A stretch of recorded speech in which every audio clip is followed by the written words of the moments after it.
ഇഫ്താർ സൗഹൃദ സംഗമമൊരുക്കി മാതൃകയായി.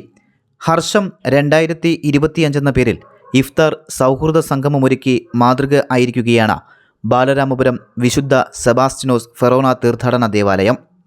ഇടവക വികാരി റവറന്റ് ഫാദർ വിക്ടറിൻ്റെ അധ്യക്ഷതയിൽ ചേർന്ന സൗഹൃദ സംഗമം കോവളം MLA അഡ്വക്കേറ്റ് വിൻസെൻ്റ് ഉദ്ഘാടനം ചെയ്തു. ഇടവകയുടെ ചരിത്രത്തിൽ ആദ്യമായാണ് ഇത്തരത്തിലൊരു കൂട്ടായ്മ സംഘടിപ്പിക്കുന്നതെന്ന് അദ്ദേഹം പറഞ്ഞു. ഈ ഇടവകയിൽ വിക്ടർ അച്ഛൻ വികാരിയായി ചുമതലയെടുത്തതിനു ശേഷം ഇത്തരം സാമൂഹിക സാംസ്കാരിക കൂട്ടായ്മകൾ നടത്തിയിട്ടുമുണ്ട്. ഇടവക സെക്രട്ടറി ഷിബു സ്വാഗതം പറഞ്ഞ ഇഫ്താർ സംഗമത്തിന് ബാലരാമപുരം വലിയപള്ളി ചീഫ് ഇമാം അബ്ദുൽ ലത്തീഫ് അൽ കൗസരി ഇഫ്താർ സന്ദേശം നൽകി.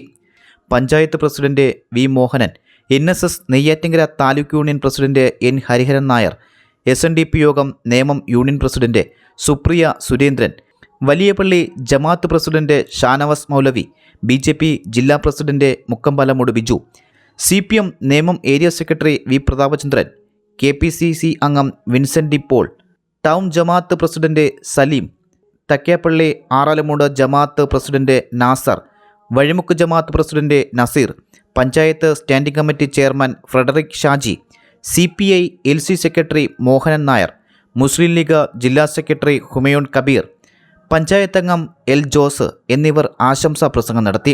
അർച്ചന convent superior sister Mini Joseph നന്ദിയും പറഞ്ഞു. GTV news Balaramapuram.